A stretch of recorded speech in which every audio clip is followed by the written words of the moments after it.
India Pakistan match. चलिए, खुशखबरी से शुरुआत करते हैं। हेलो दोस्तों, गुड मॉर्निंग। स्वागत है एक बार फिर से आप सभी का एमजेटी एजुकेशन में। 24 फरवरी है आज, और आज की वीडियो में हम लोग 24 फरवरी 2025 की मोस्ट इंपॉर्टेंट करंट अफेयर को देखेंगे।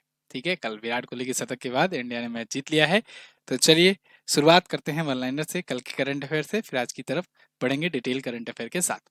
कल हम लोगों ने पढ़ा था डिजिटल पायलट लाइसेंस शुरू करने वाला दुनिया का दूसरा देश कौन बन गया है, तो भारत बन गया है। उत्तर प्रदेश के वित्त मंत्री सुरेश खन्ना ने वित्तीय बजट पेश किया है उत्तर प्रदेश के लिए, और ये 8.08 लाख करोड़ का है, जो कि किसी भी राज्य में सबसे बड़ा बजट है।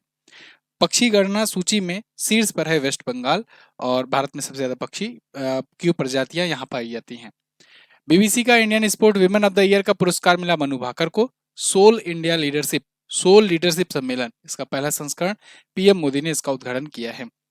डॉक्टर पूर्णिमा देवी को टाइम्स मैगजीन के विमेन ऑफ द ईयर 2025 के रूप में नॉमिनेट किया गया है। और सबसे तेज 200 वनडे विकेट लेने वाले भारतीय गेंदबाज बन गए हैं समी अहमद। ये दुनिया के दूसरे सबसे तेज गेंदबाज हैं, और भारत के सबसे तेज गेंदबाज हैं। मिचेल स्टार्क के बाद इनका नंबर आता है। साथ ही साथ में रोहित शर्मा ने 11,000 रन कंप्लीट कर लिए हैं, विराट कोहली ने 14,000 रन कंप्लीट कर लिए हैं। तो जब क्रिकेट से मैच से रिलेटेड आया करे क्वेश्चन, तो ये सभी पॉइंट रिवाइज कर लिया करो। फरवरी 2025 में परोपकारी योगदान के लिए मैसाचुसेट गवर्नर का प्रशस्ति पत्र मिला नीता अंबानी को। रिलायंस फाउंडेशन की चेयरपर्सन है। भारत के मुख्य आर्थिक सलाहकार वी अनंत नागेश्वरन का कार्यकाल मार्च 2027 तक बढ़ा दिया गया है, यानी 2 साल का एक्सटेंशन किया गया है। दिल्ली ओपन एटीपी चैलेंजर प्रतियोगिता किरियन जैक्वेट ने जीता है, और नागालैंड की वन परियोजना को स्कॉच पुरस्कार से सम्मानित किया गया है। ये टॉप 11 करंट अफेयर के क्वेश्चंस थे लास्ट डे के वीडियो से। अगर आपने नहीं देखा है डिटेल में इसको, तो जाकर के आप डिटेल वाली वीडियो देख लेना। क्विज पीडीएफ एमजेटीए पर मिल जाएगी, इसे जाकर सॉल्व कर लेना। पहला क्वेश्चन, हाल ही में विश्व शांति एवं समझ दिवस कब मनाया जाता है? World peace and understanding day. ये मनाया जाता है 23 फरवरी को। दुनिया भर में शांति स्थापना करने के लिए और समझ विकसित करने के लिए। क्या होता है ना, कभी कभी कुछ अग्रेसिव लीडर आ जाते हैं और कुछ नासमझ लीडर आ जाते हैं, तो उनकी वजह से लड़ाइयाँ छिड़ जाती है। बहुत ही अच्छा एग्जाम्पल इसका आप देखो, रसिया यूक्रेन, है ना। एक कॉमेडियन राष्ट्रपति बना, और उस राष्ट्रपति को अमेरिका के द्वारा उकसाया गया, और वो जाकर के पुतिन से लड़ाई छिड़ दिया। 3 साल देखो कल पूरे हो गए। कल परसों में, अभी 22 फरवरी को एक ही दिन हुआ था अटैक पहली बार।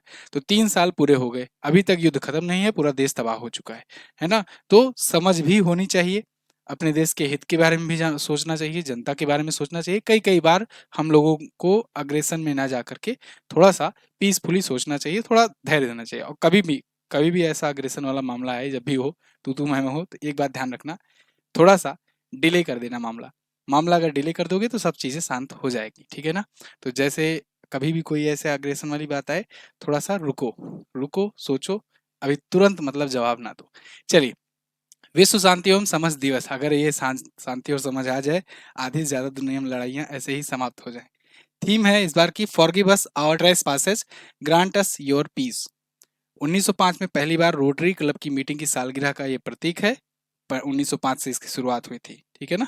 शांति, आपसी सहयोग स्थापित करना। फिलहाल ये फरवरी महीने का दिवस है, तो हम लोग फरवरी महीने के अभी तक आए हुए महत्वपूर्ण दिवस का रिवीजन करेंगे। एक दिवस पर मैं ज़्यादा फोकस करवाना चाहूँगा आपका। देखिए, बार बार इसको सोचते हैं और बार बार ये दिवस मिस हो जाता है। विश्व रेडियो दिवस 13 फरवरी को मनाया जाता है, और ये दिवस छूट गया है, मतलब पढ़ाना भूल गए, समझ लो निकल गया तारीख, इसलिए यहाँ पर रेड बटन में दे दिया गया है।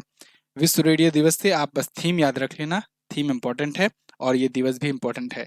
तो ये 13 फरवरी को जब हम लोग राष्ट्रीय महिला दिवस मना रहे होते हैं ना, तब विश्व रेडियो दिवस भी मनाया जाता है। थीम है radio and climate change. Theme बहुत इंपॉर्टेंट है, इसको ध्यान रखिएगा।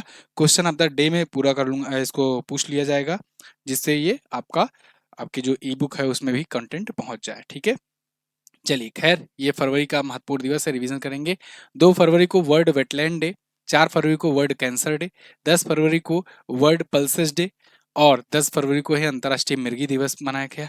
इसके अलावा 11 फरवरी को विश्व यूनानी दिवस, इसको सुरक्षित इंटरनेट दिवस 11 को ही, 13 को राष्ट्रीय महिला दिवस, और 13 फरवरी को ही विश्व रेडियो दिवस मनाया गया। 15 फरवरी को अंतर्राष्ट्रीय बाल कैंसर दिवस मनाया जाता है। विश्व कैंसर 4 फरवरी, अंतर्राष्ट्रीय बाल कैंसर 15 फरवरी। 17 फरवरी को विश्व पर्यटन लचीलापन दिवस, 20 फरवरी को विश्व सामाजिक न्याय दिवस, और 20 फरवरी को ही मिजोरम और अरुणाचल प्रदेश का राज्य स्थापना दिवस। और 21 को अंतर्राष्ट्रीय मातृभाषा दिवस, 23 को विश्व शांति एवं समझ दिवस। ठीक है जी। अगला, वन विभाग के द्वारा हाल ही में की गई गिद्धों की गणना की रिपोर्ट में किस राज्य में सबसे ज्यादा गिद्ध पाए गए? तो सर्वाधिक गिद्धों की संख्या है मध्य प्रदेश में। सबसे ज्यादा टाइगर भी यहाँ पाए जाते हैं, चीता तो इकलौता यहीं पे पाए ही जाते हैं। सबसे ज्यादा गिद्ध भी पाए जाते हैं यहाँ पर, ठीक है ना, मध्य प्रदेश में। मध्य प्रदेश दूसरा सबसे बड़ा राज्य है क्षेत्रफल की दृष्टि से। तो खैर यहाँ पर सबसे ज्यादा वल्चर्स पाए जाते हैं। वल्चर मतलब गिद्ध होता है। गिद्ध आप देखे भी होगे, नहीं देखे होगे तस्वीरों में, यहाँ पर देख लो। ये बड़े पक्षी होते हैं और एक प्रकार से जब लाशें सड़ जाती हैं या फिर कहीं पर कोई जानवर मृत हो जाता है तो वही इनका एक भोजन होता है, मांसाहारी होते हैं ये। तो मध्य प्रदेश देश में सबसे अधिक गिद्धों वाला राज्य है। पूरे भारत में अगर बात करें तो पूरे भारत में गिद्धों की संख्या बढ़ करके 12,981 हो गई है। एक समय था जब गिद्ध जो हैं ये प्रजातियां विलुप्त हो रही थी। तो भारत सरकार ने और राज्यों की सरकारों ने कई स्टेप्स लिए इनके संरक्षण के लिए, और उसका अब नतीजा भी देखने को मिल रहा है कि यहाँ पर देखो अब संख्या धीरे धीरे बढ़ रही है। अभी 2024 में गणना किया गया था तो 2024 में 10,845 था, 2019 में तो 8,397 था। तो मतलब अब संख्या लगातार बढ़ती जा रही है, इंक्रीज हो रही है। एक समय आया था बहुत ज्यादा कम हो गई थी संख्या। खैर, गिद्धों की कुल प्रजातियां भारत में 7 हैं। इनमें से 4 स्थानीय प्रजातियां हैं और 3 प्रजातियां प्रवासी होती हैं। वो समय के साथ साथ इधर उधर शिफ्ट होती रहती हैं। जैसा कि मैंने आपको कई बार बताया भी है कि पक्षी जो है ये प्रवास करते हैं, और इसीलिए पक्षी प्रवासी पक्षी दिवस मनाया जाता है साल भर में 2 बार। कब कब? मई महीने के दूसरे शनिवार को और अक्टूबर महीने के दूसरे शनिवार को। मतलब डेट फिक्स नहीं है, डे फिक्स है। मई मंथ का और अक्टूबर मंथ का सेकंड सेकंड सैटरडे। अब यही दोनों मंथ में क्यों चुना गया है? क्योंकि यही दोनों मंथ में ना मौसम परिवर्तित होता है, चेंज होता है, और मतलब पीक पर आना शुरू होता है एक प्रकार से। तो जो गर्मी वाले जगह रहते हैं, जो गर्मी नहीं झेल पा रहे होते हैं मई में, तो वो चले जाते हैं थोड़ा सा ठंडे वाले प्रदेश में, ठीक है, और फिर अक्टूबर वगैरह में चले आते हैं। इसलिए 2 बार मनाया जाता है। चलिए अगला, यहाँ मध्य प्रदेश आया है। मध्य प्रदेश के बारे में जान लेते हैं। मध्य प्रदेश अगर मैप में देखोगे यहाँ पर है। मैंने आपको बताया दूसरा सबसे बड़ा ये क्षेत्रफल की दृष्टि से राज्य है। पहला राजस्थान है, दूसरा ये है, तीसरा महाराष्ट्र है, चौथा पे है उत्तर प्रदेश क्षेत्रफल की दृष्टि से। भोपाल इसकी राजधानी है। Doctor Mohan Yadav BJP party से सीएम है। गवर्नर है मंगू भाई छगन भाई पटेल। यहाँ पर है भोजताल और साख्य सागर झील। ये दोनों ही झील कई बार एग्जाम में पूछी गई है, इंपॉर्टेंट है, याद रखना। माधव नेशनल पार्क, वन विहार नेशनल पार्क, पन्ना, पेंच, कान्हा किसली, ये सब नेशनल पार्क यहीं पर हैं। सबसे ज्यादा नेशनल पार्क वाला राज्य है मध्य प्रदेश। इसके अलावा यहीं पर कुनो नेशनल पार्क है। कुनो नेशनल पार्क इकलौता ऐसा पार्क है भारत का जहां पर चीते हैं। क्या है? चीते पाए जाते हैं। और ये चीते लाए गए थे नमीबिया से और साउथ अफ्रीका से। नमीबिया से सबसे पहले 8 चीते लाए गए, फिर साउथ अफ्रीका से 100 चीतों के लिए डील हुई है। 12-12, 10-10 करके आ रहे हैं हर साल। तो कुनो नेशनल पार्क ही एक ऐसा पार्क है पूरे भारत में जहां पर चीते हैं, ठीक है ना। टाइगर स्टेट कहा जाता है मध्य प्रदेश को क्योंकि सबसे ज्यादा टाइगर भी यहाँ पाए जाते हैं। टाइगर मतलब चीता नहीं होता है, टाइगर मतलब बाघ होता है। तो बाघ भी सबसे ज्यादा मध्य प्रदेश में ही पाए जाते हैं। इसीलिए मध्य प्रदेश को टाइगर स्टेट ऑफ इंडिया कहते हैं। टाइगर स्टेट ऑफ इंडिया कहते हैं। सबसे ज्यादा हाथी कहाँ पाए जाते हैं? सबसे ज्यादा हाथी पाया जाता है कर्नाटक में। सबसे ज्यादा एक सींग वाला गैंडा कहाँ पाया जाता है? असम में पाया जाता है। असम में एक है काजीरंगा नेशनल पार्क, वहां पर एक सींग वाला गैंडा पाया जाता है। साथ ही साथ काजीरंगा नेशनल पार्क से भी क्वेश्चन भी आया था कुछ साल पहले कि सैटेलाइट फोन यूज करने वाला इकलौता नेशनल पार्क दुनिया का वही है। चलिए खैर, दर्रों में बात करें तो असीरगढ़ दर्रा यहाँ पर है। मटकी, कर्मा, तितली नृत्य ये प्रमुख लोक नृत्य होते हैं। सीटों की संख्या में बात करें तो 29 लोकसभा में सीटें जाती हैं और 29 की 29 जीती थी इस बार बीजेपी ने। राज्यसभा में 11 सीट जाती है। विधानसभा में यहाँ पर 230 सीटें हैं। 55 यहाँ पर जिले हैं। आगे बढ़ते हैं। इंदौर यहाँ की सिटी जो है, जो कि भारत की सबसे स्वच्छ सिटी है। हाल ही में आयोजित 51वें खजुराहो नृत्य महोत्सव में कितने कलाकारों ने लगभग 24 घंटे तक नृत्य के साथ एक गिनीज वर्ल्ड रिकॉर्ड बनाया? तो देखिए ये भी खजुराहो भी मध्य प्रदेश में ही है। तो 51वें खजुराहो नृत्य महोत्सव हुआ वहां पर मध्य प्रदेश में, और 24 घंटे तक नृत्य किया 139 नृत्यकों ने, और बना दिया एक गिनीज वर्ल्ड रिकॉर्ड। ये गिनीज वर्ल्ड रिकॉर्ड लिए हुए आपको डॉक्टर मोहन यादव दिख जाएंगे, यहाँ के मुख्यमंत्री हैं। तो इन्होंने ये वर्ल्ड रिकॉर्ड सेट किया हुआ है। 24 घंटे 9 मिनट 26 सेकंड तक ये डांस हुआ। 51वां संस्करण था खजुराहो नृत्य महोत्सव का। पिछली बार भी खूब धूमधाम से हुआ था खजुराहो नृत्य महोत्सव, क्योंकि पिछली बार गोल्डन जुबली थी, 50वां संस्करण था। अगला, फरवरी 2025 में आयोजित मेमोरी लीग विश्व चैंपियनशिप 2025 किसने जीता है? इसको जीत लिया है विश्वा राजकुमार ने। विश्वा राजकुमार भारत के हैं और इन्होंने वर्ल्ड चैंपियनशिप जीत लिया है मेमोरी लीग का। ठीक है ना? कैसे जीता है भाई? इन्होंने 13.5 सेकंड में 80 संख्याएं याद करी, 8.40 सेकंड में 30 फिगर चित्र इमेजेस याद कर लिए। 20 वर्षीय उम्र वाले हैं, 5000 पॉइंट्स मिले, इनको अंक मिले और उसके बाद ये बना दिए, ये जीत लिए ये विश्व चैंपियनशिप। ठीक है, मानसिक प्रशिक्षण और हाइड्रेशन द्वारा संचालित है ये सब। और विश्व प्रतियोगिता कठिन ऑनलाइन प्रतियोगिता होती है, न्यूयॉर्क में इसका आयोजन किया गया। चलिए, भारतीय जहां भी हैं हमेशा परचम लहराते रहते हैं। 12 मार्च को आयोजित मॉरिशस के राष्ट्रीय दिवस समारोह में कौन अतिथि बना? मुख्य अतिथि कौन था भाई? बहुत इंपॉर्टेंट क्वेश्चन है। इस बार पीएम मोदी को मुख्य अतिथि चुना गया है। मॉरिशस का राष्ट्रीय दिवस समारोह है, जैसे अपने यहाँ 26 जनवरी होता है, ठीक है ना? 26 जनवरी को इस बार कौन था चीफ ऑफ गेस्ट? कमेंट करके जल्दी बताओ तुरंत। तो यहाँ पर मॉरिशस के राष्ट्रीय दिवस समारोह में पीएम मोदी गए हुए हैं। पिछली बार राष्ट्रपति द्रौपदी मुर्मू जी को बुलाया गया था। ठीक है ना? ये आपको नवीन राम गुलाम दिख रहे हैं, ये वहाँ के प्रधानमंत्री हैं। इन्होंने पीएम मोदी को इनवाइट किया है। 12 मार्च को होगा इनका राष्ट्रीय दिवस समारोह। ठीक है, 57वां राष्ट्रीय दिवस समारोह होगा। इनकी स्वतंत्रता का ये प्रतीक है। 1992 में राष्ट्रमंडल के भीतर मॉरिशस एक गणराज्य के रूप में परिवर्तन भी हुआ था। ठीक है, राजधानी इसकी पोर्ट लुइस होती है। बहुत ही छोटा सा देश होता है, अफ्रीका के पास में है, मेडागास्कर के पास। इमेज में दिखाऊंगा वर्ल्ड मैप में तो आप समझ भी नहीं पाओगे, इसीलिए मैं नहीं दिखा रहा हूँ। पोर्ट लुइस इसकी राजधानी है। नवीन राम गुलाम प्रधानमंत्री हैं और मॉरिशस रूपी इसका मुद्रा होता है। ठीक है, 96 में द्रौपदी मुर्मू जी गई हुई थी। चलिए, तो बताइए 26 जनवरी में भारत के मुख्य अतिथि कौन थे भाई? इंडोनेशिया के राष्ट्रपति थे प्रबावो सुबियांतो, वो आए हुए थे भारत में मुख्य अतिथि के रूप में 2025 में। 2024 में कौन आए थे? इमैनुअल मैक्रोन, फ्रांस के राष्ट्रपति। खैर, ब्रह्मास्त्र करंट अफेयर की पुस्तक है। अच्छा, कुछ लोग, कुछ रीसेलर आ गए हैं, वो क्या कर रहे हैं, यहीं से पुस्तक खरीद करके वो 250 में, 249 में लिस्ट कर दे रहे हैं। तो आपको ब्रह्मास्त्र करंट अफेयर 179 में ही परचेज करना है। इससे कम में हो जाए तब परचेज कर लेना, इससे ज़्यादा में रहेगा तो मत करना। ठीक है ना? क्योंकि मैं इसके बाद अभी इससे ज़्यादा प्राइस नहीं रख रहा हूँ। तो इससे नीचे अगर करूँगा या होगा कभी, तब आप परचेज कर लेना, या यही होगा तब भी परचेज कर लेना। इससे ऊपर वाली प्राइस पर मत करना, क्योंकि वो फेक हो सकता है वो लिस्ट किए हुए हों और आपका ऑर्डर ले लें और यहाँ से 179 में परचेज करें, फिर उनके पास जाएगा, डिलीवरी चार्ज वगैरह लगेगा, उनको प्रॉफिट नहीं मिलेगा, तो वो आपका 2-3 दिन लटका करके कैंसिल कर दें ऑर्डर, तो आपका टाइम लॉस होगा। इसलिए जो यहाँ पर लिंक दी गई है उस लिंक से जाकर परचेज करें, सबसे पहली चीज़। दूसरी चीज़, जो लोग सर्च करके जाते हैं तो सर्च करें अगर, तो कोशिश करें 179 अगर फ्लिपकार्ट पर दिख रहा है तभी परचेज करें, अमेजन पर 169 अगर दिख रहा है तब परचेज करें। ठीक है ना? इससे ज़्यादा दिख रहा है तो मत परचेज करें। और दूसरी बात, इसको जल्दी जल्दी करके ख़त्म करो, क्योंकि अपने पास भी अब ज़्यादा स्टॉक बच नहीं गया है। खत्म हो जाएगा फिर ई बुक शुरू हो जाएगा, फिर ई बुक के फॉर्मेट में ही मिल पाएगी। मजबूरन मैं आपको नहीं दे पाऊंगा बुक, क्योंकि ज़्यादा स्टॉक नहीं रहेगा।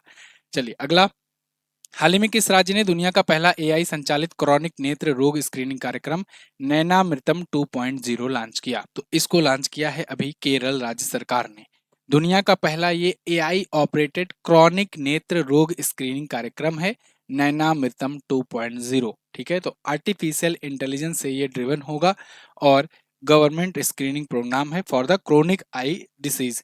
Chronic eye disease, chronic eye के जो रोग हैं, आंखों के रोग हैं, उनकी स्क्रीनिंग की जाएगी, पहचान की जाएगी। ठीक है ना? इसके जरिए, और उसमें आर्टिफिशियल इंटेलिजेंस का मदद लिया जा रहा है। ये दुनिया में पहले हो रहा है, पहली बार हो रहा है। ठीक है, तो नैनामृतम 2.0 इसका नाम रखा गया है। अभी मैंने आपको एन प्राउड के बारे में बताया था, एन प्राउड के बारे में बताया था ना। एक इन्होंने योजना शुरू की थी जो एक्सपायर हो चुकी मेडिसिन हैं उनको कलेक्ट करने के लिए, तो वो एन प्राउड योजना भी केरल ने शुरू की थी। और अभी ये देखो नैनामृतम भी इन्होंने शुरू करी हुई है। ठीक है, संबंधित मैकुलर डिजीनेशन एएम जैसी 2 अन्य प्रमुख दीर्घकालिक नेत्र बीमारियां जो हैं उनकी जांच की जाएगी। ग्लूकोमा की भी जांच की जाएगी और आयु संबंधित ये मैकुलर डिजेनरेशन बीमारी जो होगी, ये दोनों की जांच इसमें होगी। केरल के बारे में जानना चाहो तो केरल यहाँ पर है। पिनराई विजयन सीपीआईएम पार्टी से सीएम है। यहाँ के गवर्नर राजेंद्र विश्वनाथ अरलेकर जी हैं, जो पहले बिहार के थे, अब यहाँ पर चले आए हैं। तिरुवनंतपुरम इसकी राजधानी है। और यहाँ पर इडुक्की वन्यजीव अभयारण्य है। साइलेंट वैली नेशनल पार्क है, ये बहुत पूछा जाता है। Silent valley national park. Periyar वन्यजीव अभयारण्य भी है। पलक्कड़ गैप है, थामासरई गैप है। कथकली, मोहिनीअट्टम, कालियट्टम ये प्रमुख लोक नृत्य हैं। कथकली जो है ये एक शास्त्रीय नृत्य है, ये शास्त्रीय नृत्य है, ये बात ध्यान रखना। 14 जिले हैं, 140 विधानसभा में सीटें हैं। यहाँ से 20 सीटें जाती है लोकसभा में और 9 सीटें जाती हैं राज्यसभा में। केरल से, केरल अपना बॉर्डर लगाता है कर्नाटक और तमिलनाडु से। राजधानी तिरुवनंतपुरम। अगला, आरबीआई के किस पूर्व गवर्नर को प्रधानमंत्री का प्रधान सचिव 2 नियुक्त किया गया? तो प्रधान सचिव 2 नियुक्त किए गए हैं अभी हाल ही में आरबीआई के पूर्व गवर्नर शक्तिकांत दास। अभी आपको कुछ दिन पहले ही मैंने बताया था कि शक्तिकांत दास जो है ये 25वें गवर्नर के रूप में रिटायर हुए। रिटायरमेंट लेने के जस्ट 2 महीने के अंदर अंदर ये प्रधानमंत्री के प्रधान सचिव 2 बन गए। प्रधान सचिव 2 मतलब एक प्रधान सचिव हैं और एक और प्रधान सचिव ये बन गए हैं। ठीक है, प्रिंसिपल सेक्रेटरी जो होते हैं। तो देखो, प्रिंसिपल सेक्रेटरी 2 ये अपॉइंट किए गए हैं। एक पीके मिश्रा पहले से थे और अब ये दूसरे नंबर के हो गए। किसके? पीएम मोदी के। अच्छा, शक्तिकांत दास जी के ही टाइम पर 2000 की नोट लौटा ली गई, ये भी ध्यान रखना। ठीक है ना। उर्जित आर पटेल के टाइम पर नोटबंदी हुई थी 8 सितंबर 2016 को, और इनके टाइम पर शक्तिकांत दास के टाइम पर 2000 की नोट वापस ले ली गई है। हाल ही में कौन सा देश ओपेक प्लस में पर्यवेक्षक के रूप में शामिल हुआ? तो अभी हाल ही में ओपेक प्लस के पर्यवेक्षक के रूप में शामिल हुआ है ब्राजील। ओपेक कंट्रीज, एक ओपेक का सदस्य जो 12 हैं वो तो हैं ही, ओपेक प्लस के तहत भी 11 सदस्य हैं। जो ओपेक प्लस मतलब कि जैसे होता नहीं एक्सटेंशन करना है अगर, तो हम लोग पहले इनमें से एक्सटेंशन करेंगे, इनमें से लेंगे, क्योंकि ये ओपेक प्लस कंट्रीज मानी जाती हैं। कुछ लोग ऐसे हैं जो लगातार हमसे सही संबंध बनाए हैं, सही जुड़े हैं। उसके बाद होता है ऑब्जर्वर। तो ओपेक प्लस ऑब्जर्वर में ये ब्राजील शामिल हुआ है अभी। यहाँ पर देखिए, लूला डी साल्वा है, इनका बयान आया है। लूला ने कहा है कि Brazil never to be full member of OPEC plus. ये हम कभी भी ओपेक प्लस के फुल मेंबर नहीं बनेंगे, हम रहेंगे ओनली ऑब्जर्वर, केवल ऑब्जर्वर के रूप में रहेंगे, पर्यवेक्षक के रूप में रहेंगे। खैर, इससे क्या होगा? इससे ये होगा कि ये नीति निर्माण की चर्चाओं में तो शामिल होंगे, लेकिन कितना उत्पादन किया जाए, क्या रेट रखा जाए, कितना बैरल का रेट रखा जाए, ये सब डिसाइड करने वालों में नहीं रहेंगे। साफ साफ ये कह दिए हैं। चलो, क्यों कह दिए हैं? क्यों दबाव में आकर के? अमेरिका वगैरह के दबाव में आकर। चलिए, खैर, ब्राजील की राजधानी ब्रासिलिया होती है, मुद्रा ब्राजीलियन रियल होती है।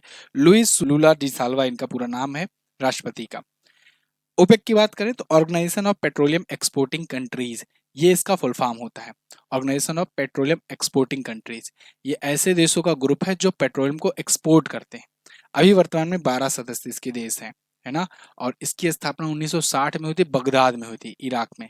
लेकिन इसका हेडक्वार्टर वियना में बनाया गया, हेडक्वार्टर इसका वियना में बनाया गया। और हैथम अलगिस जो है ये इसके वर्तमान में अध्यक्ष हैं, महासचिव है। अगला, एशियाई स्नूकर चैंपियनशिप 2025 का पुरुष सिकल का खिताब किसने जीता?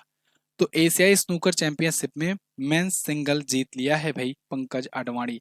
स्नूकर हो या बिलियर्ड्स, पंकज आडवाणी जैसा कोई नहीं। अभी कुछ दिन पहले ही राष्ट्रीय चैंपियनशिप हुआ था, उसमें इन्होंने जीता था। उसके बाद उसी वीडियो में मैंने आपको बताया था ना कि जस्ट कुछ दिन बाद एशियाई चैंपियनशिप होने वाली है। तो देखो, ये एशियाई स्नूकर चैंपियनशिप हुई और पंकज आडवाणी इसमें भी विजेता रहे। पहचान लो भाई ये चेहरा, ये हमेशा जीतते हैं। ठीक है, तो ये 14वां एशियन स्नूकर चैंपियनशिप टाइटल जीत गए हुए हैं। 15 से 21 फरवरी तक दोहा कतर में आयोजित हुआ था। और पुरुष एकल इन्होंने जीता, महिला एकल का जीता है नारतुया बयार सैखान ने, मंगोलिया की, जो कि रहने वाली हैं। अंडर 21 का खिताब शाहीन सब्जी ने जीता हुआ है। ठीक है, इनकी ये 14वीं जीत थी, ये बात ध्यान रखना। अगला, वर्ष 2025 में किस देश को बंगाल की खाड़ी कार्यक्रम अंतर सरकारी संगठन या कहें BOBPIGO इसका अध्यक्ष चुना गया है? तो 2025 के लिए अध्यक्ष चुना गया है भारत। भारत ने ये अध्यक्षता ली है बांग्लादेश से। बांग्लादेश इससे पहले अध्यक्ष था और इस बार अब अध्यक्ष बन गया है भारत। ठीक है ना। किसका? किसका? BOBPIGO का, यानी कि bay of Bengal programme inter governmental organisation का। इससे क्या होगा? जो इंटर गवर्नमेंटल ये ऑर्गेनाइजेशन है जो बे ऑफ बंगाल के आसपास के दो देश हैं उनके लिए। जैसे एक ऐसे ही मैंने आपको बताया था ना, एक बिम्स्टेक भी है, बिम्स्टेक, बिम्स्टेक। तो बिम्स्टेक भी बे ऑफ बंगाल के बे ऑफ बंगाल के multi sectoral technical and economic cooperation के लिए है। बे ऑफ बंगाल यानी बंगाल की खाड़ी के आसपास के जो देश हैं उनके बीच में मल्टी सेक्टरल टेक्निकल और इलेक्ट्रॉनिक इनके कोऑपरेशन के लिए ये संगठन बना है और उसमें 7 सदस्य देश हैं। ये भी एक ऐसे ही इंटर गवर्नमेंटल ऑर्गेनाइजेशन के लिए एक संगठन बना हुआ है और इसमें इसकी 13वीं अभी गवर्निंग काउंसिल की बैठक हुई। कहाँ पर हुई? मालदीव में हुई और इसमें भारत को अध्यक्षता सौंपी गई है। किससे लेकर सौंपी गई है? बांग्लादेश के पास था, बांग्लादेश से अब ये ट्रांसफर हुआ है भारत के पास। ठीक है, तो 20 से 22 फरवरी के बीच में मालदीव में आयोजित हुई थी। वैसे इसकी स्थापना 2003 में हुई थी। हेडक्वार्टर इसका चेन्नई में है, तमिलनाडु में है, भारत में है। अगला, हाल ही में आयुष मंत्रालय ने कितने गिनीज वर्ल्ड रिकॉर्ड बनाए? तो भाई अभी हाल फिलहाल में आयुष मंत्रालय ने बना दिए हैं 5 गिनीज वर्ल्ड रिकॉर्ड। ये देखो, आयुष मंत्रालय 5 वर्ल्ड रिकॉर्ड लेकर के बैठा हुआ है। किन किन सेक्टर में बनाए हैं इनको हम लोग जानेंगे। पहले हम लोग थोड़ा आयुष के बारे में जान लेते हैं। आयुष, AYUSH। आयुष साथियों, ये भी चिकित्सा की पद्धतियां हैं। इन सबको मिला करके एक मंत्रालय ही बना दिया भारत सरकार ने। कौन कौन सी चिकित्सा की पद्धतियां? A for Ayurveda, Y for योग चिकित्सा, U फॉर यूनानी चिकित्सा, S फॉर सिद्ध चिकित्सा और H फॉर होम्योपैथी चिकित्सा। तो ये टाइप की जो चिकित्सा पद्धतियां हैं, देखो एलोपैथी के लिए तो स्वास्थ्य मंत्रालय है अलग से। ये बाकी की जो चिकित्सा पद्धतियां हैं, इन पर भी बहुत सारे लोगों का ट्रस्ट होता है ना। बूढ़े बुजुर्ग जो होते हैं वो कहते हैं भाई हमको आयुर्वेदिक दवा ही चाहिए, एलोपैथी चाहिए या होम्योपैथी दवा चाहिए। तो ऐसे लोगों के लिए ये पूरा पूरा मंत्रालय बना दिया गया है जो इसे इन चीज़ों को भी प्रमोट किया जा सके और इन चीज़ों को भी थोड़ा सा रिसर्च वगैरह बढ़ाया जा सके। तो इस मंत्रालय के द्वारा अभी देखो 5-5 वर्ल्ड रिकॉर्ड बना दिए गए।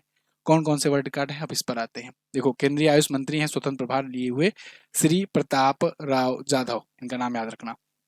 एक सप्ताह में स्वास्थ्य अभियान के लिए प्राप्त सबसे अधिक 6 लाख नहीं 60,04,912 प्रतिज्ञाएं। इसके अलावा एक महीने में स्वास्थ्य अभियान के लिए प्राप्त सबसे ज्यादा 13 13.8 मिलियन 8-9 मिलियन प्रतिज्ञाएं। आयुर्वेद दिवस पर शुरू किए गए अभियान में 1.29 करोड़ प्रकृति परीक्षण करके अपने 1 करोड़ लक्ष्य को पार कर लिया इन्होंने। डिजिटल प्रमाण पत्र प्रदर्शित करने वाले लोगों में सबसे बड़ा ऑनलाइन फोटो एल्बम बनाया जिसमें 62,525 तस्वीरें एक साथ हैं। एक ही वाक्य कहने वाले लोगों का सबसे बड़ा ऑनलाइन वीडियो एल्बम बनाया। एक ही वाक्य सब लोग कह रहे हैं तो वो वीडियो सबका है। कितने वीडियो हैं? 12,798 वीडियो एक साथ हैं। इतने लोगों का वीडियो है। तो ये 5 बनाया वर्ल्ड रिकॉर्ड किसने? इन्होंने। ये वर्ल्ड रिकॉर्ड क्यों बनाया जाता है? आपके मन में भी कभी कभी आता होगा कि फालतू फालतू का फर्जी का ये सब बनवा करके क्या फायदा मिलता होगा। देखो, वर्ल्ड रिकॉर्ड कुछ कुछ मामलों में जानबूझ करके ऐसे ऐसे चीज़ों का इसलिए भी बनाया जाता है जिससे वो न्यूज़ बने, चर्चे में आए, लोगों के प्रति अवेयरनेस फैले कि हाँ भाई आयुष मंत्रालय भी है, एग्जिस्ट करता है, इसके लिए भी प्रॉपर तरीके से चीज़ें हैं, चल रही हैं, बड़े स्तर पर चल रही हैं, वर्ल्ड रिकॉर्ड वगैरह बन रहे हैं। तो लोगों को थोड़ा सा इसके प्रति भरोसा बढ़ेगा और वो इन चिकित्सा पद्धतियों का भी लाभ उठाएंगे। खैर, ये थे हमारे आज के दिन के टॉप 11 करंट अफेयर के क्वेश्चंस। आई होप आपको वीडियो पसंद आई होगी। पसंद आई है तो लाइक और शेयर कीजिए। एमजेटी ऐप 1-2 दिनों से प्ले स्टोर पर नहीं दिख रहा है। कारण है कि उसमें कुछ पॉलिसी का इशू आ गया है। गूगल प्ले स्टोर वाले चेंज करते रहते हैं पॉलिसी, पैसा वसूलना रहता है इन लोग को। तो वो पॉलिसी का इशू आया है, इस वजह से अभी रिमूव किया गया है। जल्द ही उस पर हम लोग डेवलपर से बात कर रहे हैं, फिक्स किया जाएगा इशू और उसके बाद दोबारा से शो होने लगेगा प्ले स्टोर पर। ठीक है, तब तक के लिए जिनके पास ऐप है वो लोग चलाते रहें, अपडेट वगैरह पर ना क्लिक करें। जैसे चल रहा है वैसे चलने दें, जल्द ही नया वाला भी लाइव हो जाएगा। खैर, लास्ट डे के क्वेश्चंस की बात करते हैं। IALA परिषद की बैठक कहां पर की जाएगी दिसंबर 2025 में? तो भारत में की जाएगी, मैंने बताया था आपको कल। मिजोरम राज्य को भारत का 23वां राज्य कब बनाया गया था? 1987 में बनाया गया था। और आज आपको क्या बताना है? आज बताना है साउल लीडरशिप सम्मेलन का पहला संस्करण कहाँ हुआ था। दूसरा, अंतरराष्ट्रीय नागरिक उड्डयन संगठन में कितने सदस्य देश हैं? दोनों के क्वेश्चंस के बारे में जो भी पता होगा डिटेल से जरूर आंसर कीजिएगा। वीडियो को देखते हो आप लाइक भी कर दिया करो, शेयर भी कर दिया करो, अच्छा सा कमेंट छोड़ दिया करो, सब्सक्राइब भी करके रख लो। इसके अलावा बुक वगैरह अगर नहीं खरीदे हो, ई बुक नहीं खरीदे हो तो जाओ फटाफट से MZT ऐप से या फिर व्हाट्सएप करके परचेज करो, प्राप्त करो। Thank you so much. जय हिंद, वंदे मातरम।